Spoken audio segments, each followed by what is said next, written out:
Ibu korban tak kuasa menahan tangis saat menceritakan penderitaan putrinya yang diduga menjadi korban penyiksaan dan penyiraman air keras oleh suami sirinya yang merupakan anggota polisi. Pihak keluarga meminta keadilan dan berharap pelaku dihukum setimpal dengan perbuatannya. Saya berdiri itu saya hatinya terluka, Pak. Mending badan saya dipukuli, hati nggak bisa dihadap, Pak. Saya hatinya sakit, Pak. Hancur, Pak. Saya sebagai orang tua, Pak. Minta tolong sama-sama. Saya bisa punya Allah yang bisa minta tolong Allah aja. Orang tua mana yang tidak hancur hatinya melihat kondisi anaknya penuh luka bakar di sekujur tubuhnya? Kondisi tangan, kaki, dan punggung yang nyaris sepenuhnya tanpa kulit mengeluarkan cairan yang menempel di pakaian korban penganiayaan oknum polisi. Luka tersebut diduga akibat disiram air keras saat korban dipaksa suami siri yang merupakan anggota polisi aktif membuat narkotika jenis sabu. Di bawah tekanan dan ketakutan, korban terpaksa berbohong saat mendapat perawatan medis di 2 rumah sakit dengan alibi terkena air panas dan juga akibat kebakaran tabung gas. Pihak keluarga mengaku baru berani bersuara lantaran takut dan kerap mendapat intimidasi dari terduga pelaku. Ya Allah, ya enggak, saya seorang ibu, dia masih pakai pakaian, Mas, lengket, Mas. Telanjang anak saya, Mas, sama kata dokter minta foto, Bu, boleh, Dok? Saya nyaksi saya sendiri, Mas, saya sendiri pribadi nih. Ibu yang baru datang, anak saya lukanya udah linyar kayak air liur tuh, nempel kabel sini nih, masih badan. Itu pertama kali ngelihat? Saya lihat di rumah sakit pelabuhan. Wah, saya marah ya, seorang ibu juga ada nggak marah, muncul, Mas. Saya marah dong. Nggak ada habisnya kalau udah diomongin, saya bisa, Mas. Dalam kasus ini, tim Hotman 911 menjadi kuasa hukum korban mengawal perjuangan mencari keadilan dan langsung membawa korban ke Rumah Sakit Polri Kramat Jati untuk dilakukan visum. Jadi luka itu menderita luka bakar sekitar 47%, berarti hampir setengah badan, lebih ke sebelah kiri, kanan ada sedikit. Yang paling parah itu, yang paling parah sih di lain luka-luka dipukul, diketok pakai jangkar pistol atau lebih ke ancaman-ancaman mau disetrum segala macam, banyak. Belum lagi luka bakar apa kan? Iya, menurut pihak dokter sih itu dari air keras ya.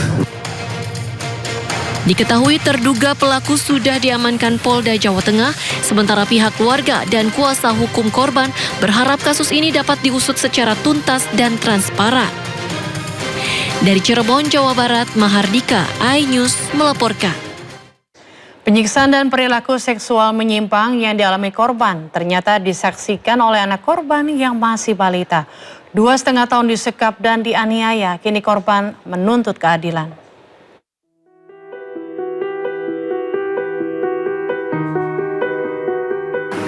Saya bisa punya Allah yang saya minta tolong Allah aja. Terungkap fakta baru kasus penyiksaan keji dan perilaku seksual menyimpang yang dilakukan oknum polisi di Cirebon, Jawa Barat. Ternyata pelaku yang merupakan anggota Polres Tegal Kota menyiksa dan melakukan perilaku seksual menyimpang ke istri sirinya disaksikan anak korban yang masih balita. Akibat penyiksaan, korban menderita luka bakar 47% karena disiram air keras. Pelaku juga diduga cekoki korban dengan narkoba sejak awal mengenal pelaku dari temannya. Tak punya hati, aib to end bahkan mengancam korban akan menyebarkan video asusilanya.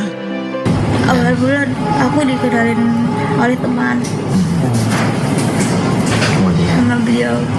Di awal pertama kenal juga udah dicekokin narkotika. Apa misalnya? Apa? Tahun berapa ya? Itu tahun pertengahan 2023. Bunuh atau seperti apa? Enggak, kalau dibunuh enggak, lebih ke penyiksaan, pemukulan, terus juga akan disebari video asusila kayak gitu, terus juga kayak penyimpangan seks kayak gitu. 2,5 tahun disekap dan dianiaya, kini korban menuntut keadilan. Meski pelaku sudah dalam penahanan khusus, korban minta aib to end dihukum seberat-beratnya. Dari Cirebon, Jawa Barat, Mahardika, iNews melaporkan. Polisi periksa Christoforus Evi, Ketua DPRD Timur Tengah Utara selama 2 jam terkait dengan kasus dugaan intimidasi Dr. Ica. Christoforus memberikan keterangan seputar pesan yang disampaikan Dr. Ica.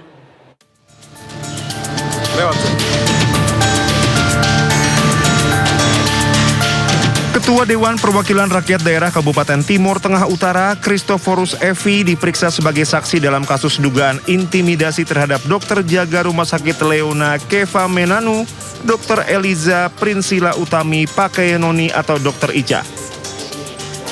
Satreskrim Polres Timur Tengah Utara menilai Christoforus memenuhi syarat sebagai saksi karena menerima informasi langsung dari Dr. Ica terkait insiden yang dialami almarhumah. Christoforus yang diperiksa selama 2 jam memberikan keterangan seputar pesan yang disampaikan Dr. Ica di Rumah Sakit Leona Keva Menanu.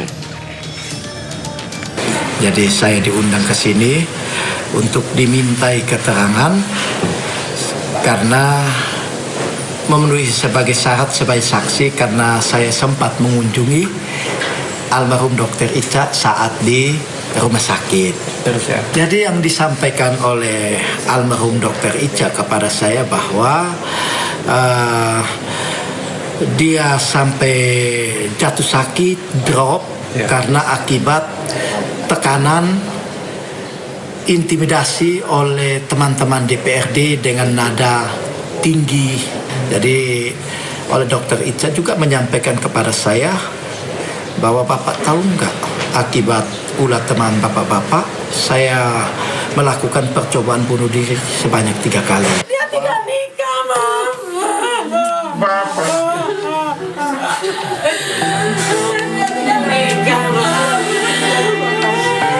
Sebelumnya Dr. Ica ditemukan tewas bunuh diri pada Jumat 26 Juni 2026 lalu di Nusa Tenggara Timur.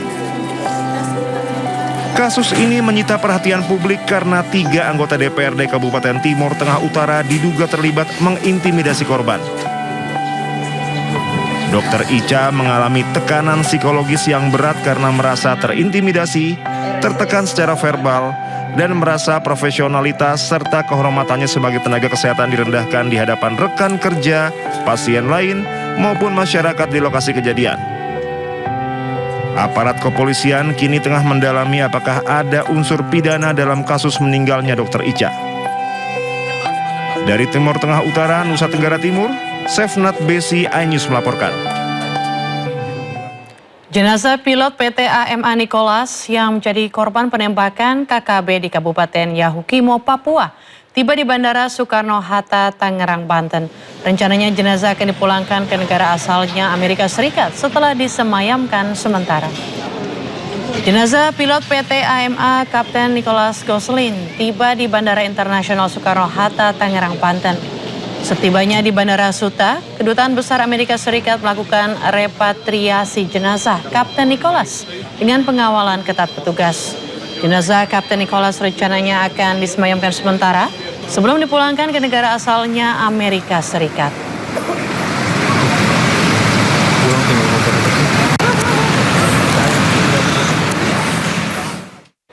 Ya, DPR RI menampung aspirasi Majelis Ulama Indonesia untuk membentuk rancangan undang-undang pidana tentang lesbian, gay, biseksual, dan transgender atau LGBT. Sementara itu, wacana pemberantasan LGBT menuai beragam tanggapan dari masyarakat. Majelis Ulama Indonesia tengah menggodok naskah akademik dan rancangan undang-undang pidana tentang lesbian, gay, biseksual, dan transgender atau LGBT. Wakil Ketua Umum MUI Kholil Nafis menegaskan langkah hukum ini diambil karena imbauan moral dinilai sudah tidak mempan membendung fenomena penyimpangan seksual di Indonesia.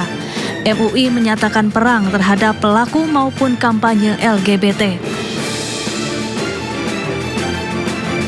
Adapun rancangan undang-undang pidana untuk memberantas perilaku LGBT di Indonesia mendulang beragam tanggapan dari masyarakat. Tanggapan saya sih bagus sih buat kampanye seperti itu karena kita harus gimana ya, harus menormalisasikan jati diri laki-laki gitu kan, jangan jadi kayak boti gitu. Tapi dengan kampanye yang dilakukan juga caranya. Kalau cara kayak gitu 50-50 lah, setuju nggak setuju ya, karena mungkin bisa menyakiti hati orang lain juga. Jadi dengan kampanye yang disuarakan setuju saya. Jadi bisa masyarakat bisa mengetahui apa dampak dari bot ini juga, dan menjadi integritas kita untuk mengenalkan sebenarnya gender kita itu apa sih. Untuk kampanye berantas botis menurut saya oke ya, since LGBT di Indonesia kan masih belum diperbolehkan ya, masih ilegal. Cuman mungkin caranya kali ya Mas, nggak yang lindas boti atau apa anarkis banget. Cuman mungkin bisa baik-baik atau pengarahan kayak kalau nemu orang yang agak-agak boti bisa mungkin diluruskan atau dibilang baik-baik gitu. Ya, tapi jangan anarkis juga sih, kan manusia juga ya walaupun boti. Sementara itu DPR telah menampung aspirasi MUI untuk memberantas LGBT dan akan membahasnya. Tim Liputan iNews melaporkan.